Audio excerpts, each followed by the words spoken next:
ನಮಸ್ತೆ. ಇಡೀ ಕರ್ನಾಟಕದ ಜನತೆಗೆ ಈ ಸೌಜನ್ಯ ಪ್ರಕರಣದಲ್ಲಿ ಆಗುತ್ತಿರುವ ಬೆಳವಣಿಗೆಗೆ ಇಡೀ ಕರ್ನಾಟಕದ ಜನತೆ ಸಂತೋಷ ಪಡುವಂಥ ವಿಷಯ. ಇಷ್ಟು ದಿನಗಳ ಕಾಲ ಯಾವುದೇ ಕರ್ನಾಟಕದ ಕನ್ನಡ ಮಾಧ್ಯಮಗಳು ಧರ್ಮಸ್ಥಳ ಪ್ರಕರಣದ ಬಗ್ಗೆ ಪ್ರಚಾರ ಮಾಡುತ್ತಿರಲಿಲ್ಲ. ಅವರಿಗೆ ಕಾಡಿರಬೇಕು ಸಮಯದ ಪ್ರಜ್ಞೆ ಹಾಗೂ ಪಾಪ ಪ್ರಜ್ಞೆ. ಅದಕ್ಕೆ ತಿಳಿದವರು ಒಂದು ಮಾತು ಹೇಳ್ತಾ ಇದ್ದಾರೆ, ಸಮಯ ಬಂದಾಗಲೇ ಮಾತನಾಡು, ಜೀವನ ಅನಿರೀಕ್ಷಿತ. ಜೀವ ಇರುವಾಗಲೇ ಮಾತನಾಡು, ಜೀವನ ಅನಿರೀಕ್ಷಿತ. ಸಮಯ ನಿಮ್ಮದಿದೆ, ಅಲ್ಲಿ ಆಗಿರುವ ಕೃತ್ಯಗಳು ನಿಜ. ಆ ಕೃತ್ಯಗಳ ಬಗ್ಗೆ ಮಾತನಾಡದೇ ಇರುವುದು ಬಹುದೊಡ್ಡ ತಪ್ಪು. ಆ ಕೃತ್ಯಗಳ ಹಿಂದೆ ಕಾಣದ ಕೈಯೊಂದು ಇರುವುದಂತೂ ಸತ್ಯ. ಆ ಕಾಣದ ಕೈಯನ್ನು ಇಡೀ ಕರ್ನಾಟಕದ ಜನತೆಗೆ ತೋರಿಸುವ ಕೆಲಸ ಕನ್ನಡ ಮಾಧ್ಯಮ ಚಾನಲ್ಗಳದು. ಆ ಕಾರ್ಯವನ್ನು ಬಿಟ್ಟು ಸುಮ್ಮನೆ ಇದ್ದ ಇಷ್ಟು ದಿನಗಳ ಕಾಲ ಕರ್ನಾಟಕದ ಜನತೆಯ ಮನದಲ್ಲಿ ಕಾಡುತ್ತಿರುವ ಒಂದೇ ಒಂದು ಪ್ರಶ್ನೆ, ನಮ್ಮ ಕನ್ನಡ ಮಾಧ್ಯಮಗಳು ಮಾರು ಹೋಗಿವೆ ಎಂಬ ಪ್ರಶ್ನೆ. ಪಾಪ ಪ್ರಜ್ಞೆ ಕಾಡಿ ತಮ್ಮ ಕಾರ್ಯವನ್ನು ಮುಂದುವರಿಸ್ತಾ ಇದೆ. ಎಲ್ಲ ಕರ್ನಾಟಕದ ಟಿ ವಿ ಮಾಧ್ಯಮಗಳಿಗೂ ನಾನು ಕೃತಜ್ಞತೆಯನ್ನು ಸಲ್ಲಿಸ್ತೀನಿ. ಅದೇ ರೀತಿಯಾಗಿ SIT ರಚನೆಯಾಗಿದೆ. SIT ರಚನೆಯಾಗಿರುವ ಆ ತಂಡಕ್ಕೆ ನಿನ್ನೆ ಒಬ್ಬ ವ್ಯಕ್ತಿ ಬಂದು 14 ವರ್ಷದ ಹೆಣ್ಣುಮಗಳು ಅಥವಾ 15-14 ವರ್ಷದ ಹೆಣ್ಣುಮಗಳನ್ನು ಶಾಲಾ ಬಾಲಕಿಯನ್ನು ರೇಪ್ ಆ್ಯಂಡ್ ಮರ್ಡರ್ ಮಾಡಿ ಬಿಸಾಕಿದ್ರು.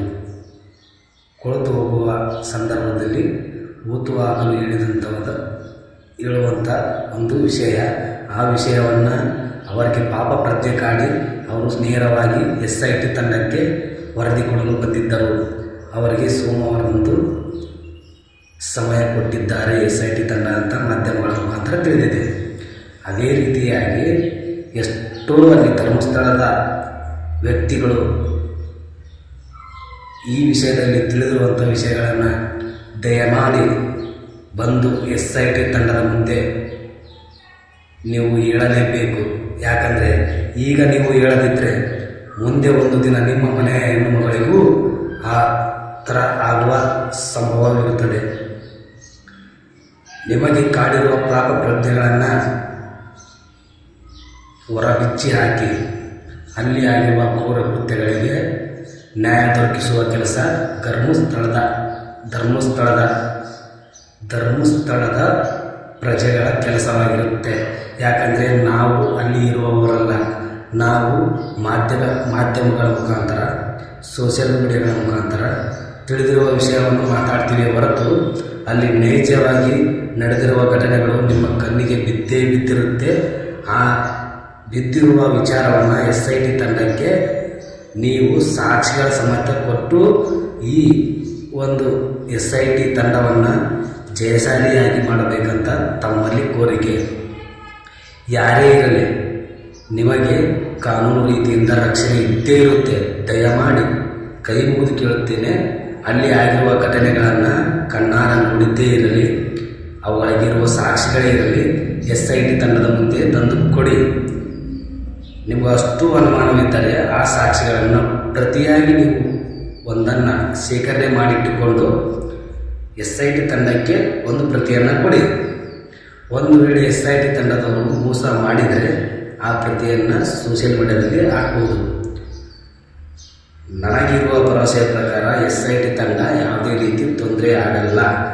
ಇವಾಗ ನಿನ್ನೆ ಮಾತ್ರ ಕೇಳಿ ಬರ್ತಾ ಇದೆ, ಮಂಜುನಾಥ ಅನ್ನೋರು ಏನು ಮಾರು ಹೋಗಿದ್ದಾರೆ ಅಂತ. ಅಂಥ ವ್ಯಕ್ತಿಗಳನ್ನು ತೆಗೆದು ಬಿಸಾಕಿ.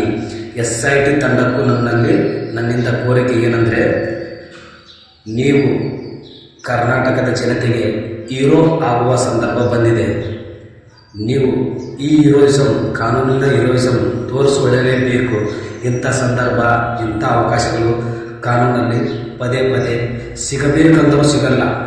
ಅಂಥ ದೊಡ್ಡ ಕಾರ್ಯ SIT ತಂಡದ್ದಾಗಿದೆ.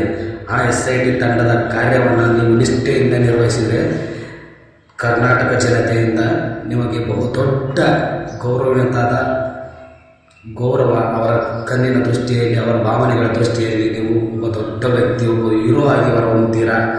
SIT ತಂಡದ ಮುಖ್ಯಸ್ಥರಲ್ಲಿ ಬೇಡಿಕೊಳ್ಳುವುದು ಇಷ್ಟೇ, ನ್ಯಾಯಯುತವಾಗಿ ಯಾವುದೇ ಒತ್ತಡಕ್ಕೆ ಮಣಿಯದೆ, ಯಾವುದೇ ದೊಡ್ಡ ವ್ಯಕ್ತಿ ಪ್ರಭಾವದಿಂದ ಮಣಿಯದೆ ಈ ಕಾರ್ಯವನ್ನು ಸಕ್ಸಸ್ಫುಲ್ಲಾಗಿ ಮಾಡಿ ಕರ್ನಾಟಕದ ಜನತೆಗೆ ಅಲ್ಲಿ ಆಗಿರುವ ಕೃತ್ಯಗಳಿಗೆ ಎಲ್ಲರಿಗೂ ನ್ಯಾಯ ದೊರಕಿಸುವ ಕೆಲಸ ನಿಮ್ಮದಾಗಿರುತ್ತೆ. ಕಾಣದ ಕೈ ಯಾವುದೇ ಆಗಿರಲಿ, ಆ ಕಾಣದ ಕೈಗೆ ಕಾನೂನಿನ ಬಳೆಗಳನ್ನು ತೊಡಿಸಲೇಬೇಕು. ಆ ಕಾರ್ಯ SIT ತಂಡದ್ದು, SIT ತಂಡದ ಮುಖ್ಯಸ್ಥರದ್ದು. ನಮ್ಮ ಸರ್ಕಾರಕ್ಕೂ ಮನವಿ ಮಾಡ್ತೇನೆ, ಯಾವುದೇ ರೀತಿ ಒತ್ತಡವನ್ನು ಹೇರಬೇಡಿ. ಯಾಕಂದರೆ ಜನಗಳ ದೃಷ್ಟಿಯಲ್ಲಿ ನೀವು ಒಂದು ವೇಳೆ ಒತ್ತಡ ಈ ರೀತಿ ನಿಜವಾದರೆ ಮುಂದಿನ ದಿನಮಾನಗಳಲ್ಲಿ ನಿಮ್ಮ ಪಕ್ಷಕ್ಕೂ ತೊಂದರೆ ಆಗುವ ಸಂಭವ ಇರುತ್ತದೆ. ಯಾಕಂದರೆ ಇದನ್ನು ಇಡೀ ಕರ್ನಾಟಕದ ಜನತೆ ನೋಡ್ತಾ ಇದೆ. ನಮ್ಮ ಧರ್ಮಸ್ಥಳ ಶ್ರೀ ಮಂಜುನಾಥನ ಕ್ಷೇತ್ರದಲ್ಲಿ, ಧರ್ಮದ ಕ್ಷೇತ್ರದಲ್ಲಿ ಇಷ್ಟು ಅನ್ಯಾಯ ಆಗಿದೆ ಅಂದರೆ ಅದನ್ನು ಕುತೂಹಲದಿಂದ ನಮ್ಮ ದೇಶದ ಜನ, ನಮ್ಮ ನಾಡಿನ ಜನ ಕುತೂಹಲದಿಂದ ನೋಡ್ತಾ ಇದೆ. ಇದರಲ್ಲಿ ಒಂದು ವೇಳೆ ಯಾವುದೇ ಕಾರಣದ ಕೈಯನ್ನು ಕಾಪಾಡುವ ಕೆಲಸವಾಗಲಿ, ರಕ್ಷಿಸುವ ಕೆಲಸವಾಗಲಿ ಮಾಡಿದ್ದೇ ಆದರೆ ಸ್ವಲ್ಪ ಪ್ರಮಾಣದಲ್ಲಾದರೂ ಸಾರ್ವಜನಿಕರಿಗೆ ಆ ವಿಷಯ ಗೊತ್ತಾದರೆ ನಿಮ್ಮ ಪಕ್ಷಕ್ಕೂ ಕಾನೂನಿನ ಮೇಲೆ ಇರುವ ನಂಬಿಕೆಗೂ ಜನಗಳು ದಿಟ್ಟ ನಿರಂತರವಾದ ಉತ್ತರವನ್ನು ಮುಂದಿನ ಚುನಾವಣೆಯಲ್ಲಿ ಕೊಡ್ತಾರೆ. ಅದಕ್ಕೋಸ್ಕರ ಯಾವುದೇ ರೀತಿ ಈಗ ಪ್ರಜ್ವಲ್ ರೇವಣ್ಣ ಅವರ ವಿಷಯದಲ್ಲಿ ಯಾವುದೇ ರೀತಿ ತೊಂದರೆ ಆಗದೆ SITಯನ್ನು ಬಲಿಷ್ಠಗೊಳಿಸಿ ಅವರಿಗೆ ಶಿಕ್ಷೆ ಆಗುವ ರೀತಿ ಮಾಡಿದ್ದೀರೋ ಅದೇ ರೀತಿ ಈ ವಿಷಯದಲ್ಲಿ ಕೂಡ SITಗೆ ಬಲವನ್ನು ಕೊಟ್ಟು ಅಲ್ಲಿಯೇ ಕಾಣದ ಕೈಯನ್ನು, ಕಾನೂನಿನ ಬಳೆಗಳನ್ನು ತೊಡಿಸುವವರೆಗೂ ನೀವು ಯಾವುದೇ ರೀತಿ ಒತ್ತಡವನ್ನು ಹೇರಬಾರದು. ನಿಮಗೂ ಕೂಡ ಹೇಳ್ತಾ ಇದ್ದೀನಿ, ಸರ್ಕಾರಕ್ಕೂ ಹೇಳ್ತಾ ಇದ್ದೀನಿ. ಸರ್ಕಾರವು ಈ ಸಂದರ್ಭದಲ್ಲಿ ದೊಡ್ಡ ಹೆಸರನ್ನು ಗಳಿಸುತ್ತೆ, ದೊಡ್ಡ ಹೆಸರು ಬರುತ್ತೆ ಸರ್ಕಾರಕ್ಕೂ ಕೂಡ. ಇಷ್ಟು ಪ್ರಮಾಣದಲ್ಲೆಲ್ಲ ನೀವು ಮಾಡಿರುವ 5 ಗ್ಯಾರಂಟಿಗಳು ಈಗ ಜನಪ್ರಿಯವಾಗಿವೆ. 5 ಗ್ಯಾರಂಟಿಗಳ ಮೇಲಿನ ಮಟ್ಟದಲ್ಲಿ ನಿಮ್ಮ ಸರ್ಕಾರಕ್ಕೆ ಹೆಸರು ಬರಬೇಕಂದ್ರೆ ಸೌಜನ್ಯ ವಿಚಾರದಲ್ಲಾಗಲಿ, ಅಲ್ಲಿ ಆಗಿರುವ ಕೃತ್ಯಗಳಾಗಲಿ ನಿಜವಾದ ತಪ್ಪಿತಸ್ಥರನ್ನು ಕಾನೂನಿಗೆ ಒಪ್ಪಿಸುವ ಕಾರ್ಯ SITಗೆ ಕೊಡಿ. ಅದಕ್ಕೆ ಯಾವುದೇ ರೀತಿ ಒತ್ತಡವನ್ನು ಹೇರಬೇಡಿ. ಈ ವಿಚಾರದಲ್ಲಿ ನಮ್ಮ ಕರ್ನಾಟಕದ ಜನತೆ ಸದಾ ಸರ್ಕಾರ ಹಾಗೂ SIT ತಂಡದ ಪರವಾಗಿರುತ್ತೆ. ಯಾವುದೇ ದೊಡ್ಡ ವ್ಯಕ್ತಿಯಾಗಿರಲಿ ಅವರನ್ನು ಬಂಧಿಸಲೇಬೇಕು, ಅವರಿಗೆ ಶಿಕ್ಷೆ ಆಗಲೇಬೇಕು. ಯಾಕಂದರೆ ಇದು ಸಣ್ಣ ಪುಟ್ಟ ವಿಚಾರವಲ್ಲ. ಅಲ್ಲಿ ಹೇಳುವರು ಇಲ್ಲ, ಕೇಳುವರು ಇಲ್ಲ ಅಂತೇಳಿ ಆಗಿರುವ ದೊಡ್ಡ ದೊಡ್ಡ ಕೃತ್ಯಗಳಿವೆ. ಅಲ್ಲಿ ಆಗಿರುವ ಕೃತ್ಯಗಳು ನಿಜ. ಯಾಕಂದರೆ ಹಲವಾರು ಸಂಶಯ ಮುಖಾಂತರವೇ ಎಷ್ಟೋ ಪ್ರಕರಣಗಳಿವೆ. ಆ ಪ್ರಕರಣಗಳಿಗೆ ಕೊಲೆ ಆಗಿದೆ, ನಾಪತ್ತೆ ಆಗಿದ್ದಾರೆ. ಆದರೆ ಆ ಕಾರಣದ ಕೈ ಯಾರು ಅಂತ ಇದುವರೆಗೂ ಗೊತ್ತಾಗಿಲ್ಲ. ಇದರ ಹಿಂದೆ ಅಷ್ಟು ಪ್ರಭಾವಿ ವ್ಯಕ್ತಿಗಳಿದ್ದ ಕಾರಣದಿಂದಲೇ ಇಷ್ಟೆಲ್ಲ ವಿಳಂಬವಾಗಿದೆ. ಇನ್ನು ಮುಂದೆ ಯಾವುದೇ ರೀತಿ ವಿಳಂಬವಾಗಬಾರ್ದಂದರೆ ಧರ್ಮಸ್ಥಳದ ಕ್ಷೇತ್ರದ ಪ್ರತಿಯೊಬ್ಬ ವ್ಯಕ್ತಿಯೂ ನಿಮ್ಮ ಮನೆ ಮಗಳು ಅಂತ ವಿಚಾರಿಸಿಯೇ ನಿಮಗೆ ಗೊತ್ತಿರುವ ಸಾಕ್ಷಿಯನ್ನು SIT ಮುಂದೆ ತಂದಿಡಿ. ಇನ್ನೊಬ್ಬ ವ್ಯಕ್ತಿ ಬಂದು ಯಾವ ಥರ ಅನ್ಯಾಯಕ್ಕೆ ಒಳಗಾಗಿರುವ ಹೆಣ್ಣುಮಗಳ ವಿಚಾರದಲ್ಲಿ ಪಾಪ ಪ್ರಜ್ಞೆ ಕಾಡಿ SIT ತಂಡವನ್ನು ಭೇಟಿಯಾಗಲು ಬಂದಿದ್ದರು. ಅದೇ ರೀತಿ ಎಷ್ಟು ಜನಗಳಿಗೆ ಗೊತ್ತಿದ್ದೆವು, ಎಷ್ಟು ಜನಗಳ ಹತ್ರ ಸಾಕ್ಷಿಗಳಿದ್ದೆವು, ಅಷ್ಟೂ ಜನಗಳು ಬಂದು ದಯಮಾಡಿ SIT ತಂಡವನ್ನು ಭೇಟಿಯಾಗಿ ಆ ಕಾಣದ ಕೈಯನ್ನು ಬಂಧಿಸಲಿ.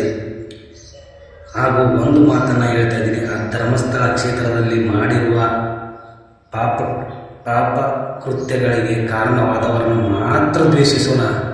ಶ್ರೀ ಮಂಜುನಾಥ ಅಣ್ಣಪ್ಪ ಸ್ವಾಮಿಯನ್ನು, ನಮ್ಮ ಧರ್ಮದ ದೊಡ್ಡ ದೇವರನ್ನು, ಆ ದೇವರಿದ್ದಲ್ಲೇ ಇಷ್ಟೆಲ್ಲ ಒಳ್ಳೆಯ ಕಾರ್ಯಗಳು ಆಗ್ತಾಯಿವೆ. ಆ ಕ್ಷೇತ್ರದಲ್ಲಿ ಕೆಟ್ಟ ಕಾರ್ಯ ಆಗಿರುವುದನ್ನು ಬಯಲಿಗೆ ಇಳಿಯಲು ಕಾರಣ ಆ ಧರ್ಮಸ್ಥಳ ಮಂಜುನಾಥನೇ ಕಾರಣ. ಆ ಧರ್ಮದ ಕ್ಷೇತ್ರವನ್ನು ನಾವು ಕಾಪಾಡೋಣ. ಧರ್ಮಸ್ಥಳವನ್ನು ಇನ್ನೂ ಹೆಚ್ಚು ಅಭಿವೃದ್ಧಿ ಮಾಡೋದಕ್ಕೆ ಕರ್ನಾಟಕ ಸರ್ಕಾರಕ್ಕೆ ಮನವಿ ಮಾಡೋಣ. ಕರ್ನಾಟಕ ಸರ್ಕಾರದ ಒಂದು ವೇಳೆ ಅಲ್ಲಿ ಆಗ್ತಿರುವ ಕೃತ್ಯ ಕಾರ್ಯಗಳಿಗೆ ಅಲ್ಲಿಯ ವ್ಯವಸ್ಥೆಗೆ ಕಾರಣ ಅನ್ನೋದಾದರೆ ಆ ಧರ್ಮಸ್ಥಳ ಕ್ಷೇತ್ರವನ್ನು ನಮ್ಮ ಸರ್ಕಾರದ ವಶಕ್ಕೆ ತೆಗೆದುಕೊಳ್ಳಬೇಕು. ಸರ್ಕಾರದ ವಶಕ್ಕೆ ತೆಗೆದುಕೊಂಡ ನಂತರ ಆ ಕ್ಷೇತ್ರದ ಏಳಿಗೆಗಾಗಿ ಮಾತ್ರ ಅಲ್ಲಿ ಬರುವ ಯಾವುದೇ ರೀತಿ ಅನುದಾನವನ್ನು ಬಳಸಬೇಕು ಅಂತ ನಮ್ಮ ಕರ್ನಾಟಕ ಸರ್ಕಾರಕ್ಕೆ ಮನವಿ ಮಾಡ್ತೀವಿ. ಅದೇ ರೀತಿಯಾಗಿ ಅಲ್ಲಿ ಮಂಜುನಾಥ ಇರುವುದು ಸತ್ಯ, ಅಲ್ಲಿ ಆಗಿರುವ ಪ್ರಕರಣಗಳು ಸತ್ಯ. ಆ ಪ್ರಕರಣಗಳ ಬಯಲಿಗೆಳೆಯುತ್ತಿರುವ ಕಾಣದ ಕೈ ಆ ಮಂಜುನಾಥ ಇರುವಾಗಲೇ ಇಂಥ ಪ್ರಕರಣಗಳು ಹೊರಬೀಳ್ತಾ ಇದೆ. ಆ ಪ್ರಕರಣಗಳಿಗೆ ಶಿಕ್ಷೆ ಆಗಲೇಬೇಕು. ಆ ಮಂಜುನಾಥನ ಆಶೀರ್ವಾದ ಈ SIT ತಂಡದ ಮೇಲೆ ಇರಲಿ, ಈ ಕರ್ನಾಟಕ ಸರ್ಕಾರದ ಮೇಲೆ ಇರಲಿ, ಇಡೀ ನಮ್ಮ ಕರ್ನಾಟಕ ಜನತೆಯ ಮೇಲೆ ಸದಾ ಇರಲಿ ಅಂತ ಕೋರುತ್ತೇನೆ. ಅದೇ ರೀತಿ ಯಾವುದೇ ರೀತಿ ತೊಂದರೆ ಇರಲಾರದೆ ಧರ್ಮಸ್ಥಳ ಮಂಜುನಾಥನನ್ನು ಭೇಟಿಯಾಗಲು ಹೋಗುವವರು ದಯಮಾಡಿ ಭೇಟಿಯಾಗಲು ಹೋಗಿ ತಮ್ಮ ಸುರಕ್ಷತೆಯಿಂದ ತಾವು ಹೋಗಿ ಸುರಕ್ಷತೆಯಿಂದ ಆ ದೇವರನ್ನು ಭೇಟಿಯಾಗಿ ಅಲ್ಲಿ ಆಗಿರುವ ಕೃತ್ಯಗಳಿಗೆ ದಯಮಾಡಿ ನ್ಯಾಯ ದೊರಕಲಿ ಅಂತ ಆ ಧರ್ಮಸ್ಥಳ ಮಂಜುನಾಥ ಅಣ್ಣಪ್ಪ ಸ್ವಾಮಿಯನ್ನು ಬೇಡಿಕೊಂಡು ಬರೋಣ. ಈ ಕೆಟ್ಟ ಕಾರ್ಯಗಳನ್ನ ಮಾಡಿದವರಿಗೆ ಶಿಕ್ಷೆ ಆಗಲಿ ಅಂತ ಬೇಡ್ಕೊಂಡು ಬರೋಣ. ಅದೇ ರೀತಿ ನಮಗೂ ನಿಮಗೂ ಎಲ್ಲರಿಗೂ ಒಳ್ಳೆಯದಾಗಲಿ, ಇಡೀ ಕರ್ನಾಟಕ ಜನತೆಗೆ ಒಳ್ಳೆಯದಾಗಲಿ ಅಂತ ಬೇಡ್ಕೊಂಡು ಬರೋಣ. ಆದರೆ ಧರ್ಮಸ್ಥಳ ಕ್ಷೇತ್ರದ ಮೇಲೆ ಅಪಪ್ರಚಾರ ಯಾರೂ ಮಾಡಬೇಡಿ. ಧರ್ಮಸ್ಥಳ ಕ್ಷೇತ್ರದಲ್ಲಿ ಆಗಿದೆ ನಿಜ ಆಗಲಿ, ಆದರೆ ಧರ್ಮಸ್ಥಳ ಅಣ್ಣಪ್ಪನ ಬಗ್ಗೆ ಮಂಜುನಾಥನ ಬಗ್ಗೆ ಯಾರೂ ಅಪಪ್ರಚಾರ ಮಾಡಬೇಡಿ. ಆಗಿರುವ ಕೆಟ್ಟ ಕಾರ್ಯಗಳಿಗೆ ಕಾರಣವಾದವನು ಮಾನವ, ದೇವನಲ್ಲ. ನಾನು ನಿಮ್ಮನ್ನೆಲ್ಲರಿಗೂ ಬೇಡ್ಕೊಳ್ತಾ ಇರೋದಷ್ಟೇ, ಈ ಎಲ್ಲ ಪ್ರಕರಣಗಳಲ್ಲಿ ಇರುವಂಥ ಹೆಣ್ಣು ಮಕ್ಕಳಿಗೆ ಹಾಗೂ ಯಾವುದೇ ವ್ಯಕ್ತಿಗೆ ನ್ಯಾಯ ಸಿಗಲಿ. ಇಷ್ಟು ಹೇಳ್ತಾ ಇಡೀ ಕರ್ನಾಟಕ ಜನತೆಗೆ ಪ್ರತಿಯೊಬ್ಬರಿಗೂ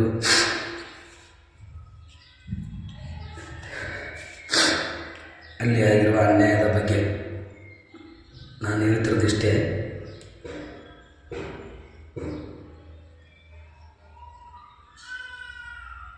ಇವತ್ತು ನಾಳೆ ನೀವು ಸಾಯ್ತೀವಿ, ನಾವು ಸಾಯ್ತೀವಿ. ಆದರೆ ಎಷ್ಟೋ ಜನ ಆಯಸ್ಸು ಮುಗಿಯದೆ ಸತ್ತಿದ್ದಾರೆ. ಅಂಥವ್ರಿಗೆ ಶಿಕ್ಷೆ ಆಗಲೇಬೇಕು ತಾನೇ? ಆಗಲಿ, ಆ ಮಂಜುನಾಥನ ಆಶೀರ್ವಾದದಿಂದ ಆ ಶಿಕ್ಷೆಗಳಾಗಲಿ.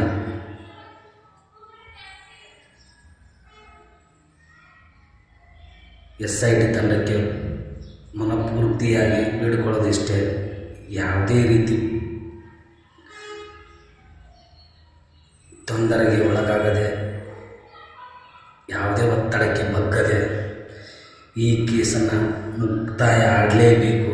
ಯಾಕಂದರೆ 12-13 ವರ್ಷಗಳಿಂದ ಕಾಡ್ತಾ ಇರುವಂಥ ಈ ಪ್ರಕರಣ ಇಡೀ ದೇಶದಾದ್ಯಂತ ಬೆಳಕಿಗೆ ಬಂದಿದೆ. ನಮ್ಮ ಕರ್ನಾಟಕದಲ್ಲಿ ಅಷ್ಟೇ ಅಲ್ಲ, ಪಕ್ಕದ ರಾಜ್ಯಗಳಲ್ಲಿ ಕೂಡ ಈ ವಿಷಯದ ಬಗ್ಗೆ ಚರ್ಚೆ ಆಗ್ತಾ ಇದೆ. ಅಂದರೆ ಈ ವಿಚಾರದ ಬಗ್ಗೆ ನಮ್ಮ ಕರ್ನಾಟಕ ಸರ್ಕಾರ ಹಾಗೂ SIT ತಂಡ ಗಂಭೀರವಾಗಿ ವಿಚಾರ ಮಾಡಲೇಬೇಕಾದಂಥ ವಿಷಯ ಇದು. ಮುಂದೊಂದು ದಿನ ನಿಮ್ಮ ಪಕ್ಷಕ್ಕೂ ಹಾಗೂ SIT ತಂಡದ ಅಭ್ಯರ್ಥಿಗಳಿಗೂ ಕಪ್ಪು ಚುಕ್ಕೆ ಆಗಬಾರದಂದರೆ ನಿಷ್ಠೆಯಿಂದ ನೀವು ಕಾರ್ಯ ಮಾಡಲೇಬೇಕು. ಆ ಕಾಣದ ಕೈಯನ್ನು ಬಂಧಿಸಲೇಬೇಕು. ಎಷ್ಟೋ ತಿಳಿದವರು ಹೇಳ್ತಾ ಇದ್ದಾರೆ, ಸಮಯ ಬಂದಾಗ ಮಾತಾಡಿ ಅಂತ. ಸಮಯ ಬಂದಿದೆ. SIT ತಂಡ ರಚನೆ ಆಗಿದೆ. ಕರ್ನಾಟಕ ಸರ್ಕಾರ ನಮ್ಮ ಜೊತೆಗಿದೆ. ಯಾವುದೇ ಸಾಕ್ಷಿದಾರನೇ ಇರಲಿ, ಯಾವುದೇ ಸಾಕ್ಷಿ ಇರಲಿ, ದಯಮಾಡಿ SIT ತಂಡಕ್ಕೆ ಈ ಸಾಕ್ಷಿಗಳನ್ನು ಕೊಟ್ಟು ನಿಮ್ಮ ಪಾಪ ಪ್ರಜ್ಞೆಯನ್ನು ಕಾಡುತ್ತಿರುವ ವಿಷಯದ ಬಗ್ಗೆ ಆ ವಿಷಯವನ್ನು ಕರ್ನಾಟಕದ ಜನತೆಗೆ SIT ತಂಡದ ಮುಖಾಂತರ ತಿಳಿಸಿ ಅಲ್ಲಿ ಆಗಿರುವ ಕ್ರೂರ ಕೃತ್ಯಗಳಿಗೆ ನ್ಯಾಯ ದೊರಕಿಸುವಲ್ಲಿ ನೀವು ಒಬ್ಬ ಒಳ್ಳೆಯ ಸಾರ್ವಜನಿಕ, ಒಬ್ಬ ಒಳ್ಳೆಯ ನಾಡಿನ ಪ್ರಜೆ ಅಂತ ಅನಿಸ್ಕೊಳ್ಳಿ. ಸಾಯುವುದರೊಳಗೆ ಒಳ್ಳೆಯ ವ್ಯಕ್ತಿಯಾಗಿ ಸಾಯಿ. ನಾಳೆನೇ ಸಾಯ್ಬೋದು, ನಾಡಿದ್ದೇ ಸಾಯ್ಬೋದು, ಆದರೆ ಸತ್ಯವನ್ನು ಮುಚ್ಚಿಟ್ಟು ಸಾಯಬೇಡಿ. ಅಸತ್ಯವನ್ನು ಹೊರಗೆ ಹಾಕಿ ಸಾಯಿ. ಸಾವಿನ ಮೇಲೆ ಸಾಮ್ರಾಜ್ಯ ಕಟ್ಟುವವರನ್ನು ಮಟ್ಟ ಹಾಕಿ. ಇಷ್ಟೆಲ್ಲ ಜನಗಳ ಸಾವಿನ ಮೇಲೆ ಸಾಮ್ರಾಜ್ಯ ಕಟ್ಟುವಂತಹ ಕಾಣದ ಕೈ ಯಾವುದೇ ಆಗಿರಲಿ ಅಂಥವ್ರಿಗೆ ಶಿಕ್ಷೆ ಆಗುತ್ತೆ ಅನ್ನೋದಾದರೆ ನಿಮಗೆ ಏನಾದರೂ ಸಾಕ್ಷಿ ಇದ್ದರೆ ನೀವು ನೋಡಿರುವ ಕೃತ್ಯಗಳನ್ನು ದಯಮಾಡಿ SIT ತಂಡಕ್ಕೆ ತಿಳಿಸಿ. ಪದೇ ಪದೇ ಯಾಕೆ ಹೇಳ್ತಾ ಇದ್ದೀನಿ ಅಂದರೆ SIT ತಂಡ ರಚನೆ ಆಗಬೇಕಾದ್ರೆ ಯಾವುದೇ ಒಂದು TV ಚಾನಲ್ಗಳಾಗಲಿ, ಯಾವುದೇ ಒಂದು 3 ಪಕ್ಷಗಳಾಗಲಿ ದಿಟ್ಟ ನಿರ್ಧಾರ ತಗೊಂಡಿಲ್ಲ. ನಮ್ಮ ಸೋಷಿಯಲ್ ಮೀಡಿಯಾ, ನಮ್ಮ ಕರ್ನಾಟಕದ ಜನತೆ, ಸೌಜನ್ಯ ಪರ ಹೋರಾಟಗಾರರು, ಬಹುಮುಖ್ಯ ಹೋರಾಟಗಾರರು ತಗೊಂಡಿರುವ ಒಂದು ದಿಟ್ಟ ಹೆಜ್ಜೆನೇ ಇಲ್ಲಿವರೆಗೂ ಬಂದು ತಲುಪಿದೆ. ಇಲ್ಲಿವರೆಗೂ ಬಂದು ತಲುಪಿದ ನಂತರ ಸಾರ್ವಜನಿಕರಲ್ಲಿ ಇದ್ದಂಥ ಸಾಕ್ಷಿಗಳನ್ನು SIT ತಂಡಕ್ಕೆ ಕೊಡದೆ ಹೋದರೆ ಇಂಥ ಸಮಯ ಮತ್ಯಾವತ್ತೂ ಬಾರದೇ ಇರಬಹುದು. ಕೈ ಮುಗಿದು ಕೇಳುತ್ತಾ ಇದ್ದೇನೆ, SIT ತಂಡಕ್ಕೆ ನಿಮ್ಮ ಕಡೆ ಇರುವ ಸಾಕ್ಷಿಗಳನ್ನು ದಯಮಾಡಿ ಕೊಡಲೇಬೇಕು. ಯಾಕಂದರೆ ಜೀವನ ಇವತ್ತಿರುತ್ತೆ, ನಾಳೆ ಸಾಯುತ್ತೆ. ಆದರೆ ಜೀವನದಲ್ಲಿ ನೀವು ಎಷ್ಟು ಒಳ್ಳೆಯ ಕೆಲಸಗಳನ್ನು ಮಾಡಿದ್ದೀರಾ ಅನ್ನೋದನ್ನು ಮಾತ್ರ ಇಡೀ ಕರ್ನಾಟಕ ಜನತೆ ನಿಮ್ಮನ್ನು ಮರೆಯಲ್ಲ. ಅದೇ ರೀತಿಯಾಗಿ ನಿಮ್ಮಲ್ಲಿ ಆ ಧರ್ಮಸ್ಥಳ ಕ್ಷೇತ್ರದಲ್ಲಿ ಯಾವ ವ್ಯಕ್ತಿಗಳ ಹತ್ರ ಆ ಕಾಣದ ಕೈಯ ಸಾಕ್ಷಿಗಳಿವೆ, ಆ ಕಾಣದ ಕೈಯ ವಿರುದ್ಧ ಧ್ವನಿ ಎತ್ತಿ ಗೊತ್ತಿರುವ ವಿಚಾರವನ್ನು SITಗೆ ತಲುಪಿಸಿ. ದಯಮಾಡಿ ಇದು ಪ್ರಚೋದನೆ ಕಾರ್ಯವಲ್ಲ, ಸತ್ಯವನ್ನು ಬಯಲಿಗಿಳುವ ಕಾರ್ಯ. ದಯಮಾಡಿ ಹೇಳ್ತಾ ಇದ್ದೀನಿ. ಅಲ್ಲಿ ಎಷ್ಟೋ ಜನಗಳು ಭಯದಿಂದ ಸತ್ಯಗಳನ್ನು ಮುಚ್ಚಿಟ್ಟುಕೊಂಡಿದ್ದೀರಿ. ಆ ಭಯವನ್ನು ತೆಗೆದು ಬಿಸಾಕಿ. ಕರ್ನಾಟಕ ಸರ್ಕಾರ, ಕರ್ನಾಟಕ ಕಾನೂನು ನಿಮ್ಮನ್ನು ಕಾಯುತ್ತೆ. ಇಷ್ಟು ದಿನ ಇರದೇ ಇರುವಂಥ ಒಂದು ಬಲ SIT ತಂಡದ ರೂಪದಲ್ಲಿ ಬಂದಿದೆ. ದಯಮಾಡಿ ಎಲ್ಲರೂ ಇಡೀ ಕರ್ನಾಟಕದ ಜನತೆಗೆ ಪ್ರತಿಯೊಬ್ಬರು ಯಾರೇ ಸಾಕ್ಷಿದಾರರಾಗಿ ಬಂದರೂ ಪ್ರತಿಯೊಬ್ಬರು ಕರ್ನಾಟಕದ ಜನತೆಯ ಕಣ್ಣು ಮುಂದೆ ನೀವು ಬಹುದೊಡ್ಡ ಹೀರೋಗಳಾಗ್ತೀರಿ, ಬಹುದೊಡ್ಡ ಒಳ್ಳೆಯ ವ್ಯಕ್ತಿಗಳಾಗ್ತೀರಿ. ಅಂಥ ಕಾರ್ಯವನ್ನು ನೀವು ಮಾಡಲೇಬೇಕು. ನಿಮ್ಮಲ್ಲಿರುವ ಸಾಕ್ಷಿಗಳನ್ನು SIT ತಂಡಕ್ಕೆ ಕೊಡಲೇಬೇಕು. ಮನಸ್ಫೂರ್ತಿಯಾಗಿ ಹೇಳ್ತಾ ಇದ್ದೀನಿ. ಆ ಸೌಜನ್ಯ ತಾಯಿಗೆ ನ್ಯಾಯ ಸಿಗಲಿ. ಆ ಸೌಜನ್ಯ ಎನ್ನುವ ಈ ಶಕ್ತಿಯಿಂದ ಧರ್ಮಸ್ಥಳದಲ್ಲೇ ಆಗಿರುವ ಕ್ರೂರ ಕೃತ್ಯಗಳ ಹಿಂದೆ ಇರುವಂಥ ಒಬ್ಬ ವ್ಯಕ್ತಿ, ಆ ವ್ಯಕ್ತಿಗೆ ಶಿಕ್ಷೆ ಆಗಲೇಬೇಕು. ಆ ಸೌಜನ್ಯ ತಾಯಿಯ ಆತ್ಮಕ್ಕೆ ಶಾಂತಿ ಸಿಗಲೇಬೇಕು. ಇಷ್ಟೆಲ್ಲ ನಾನು ಹೇಳ್ತಾ ಇದ್ದೀನಿ ಅಂದರೆ ನಮ್ಮ ಮನೆ ಹೆಣ್ಮಕ್ಳಾಗಿದ್ದರೆ ಇದು ಬಹುದೊಡ್ಡ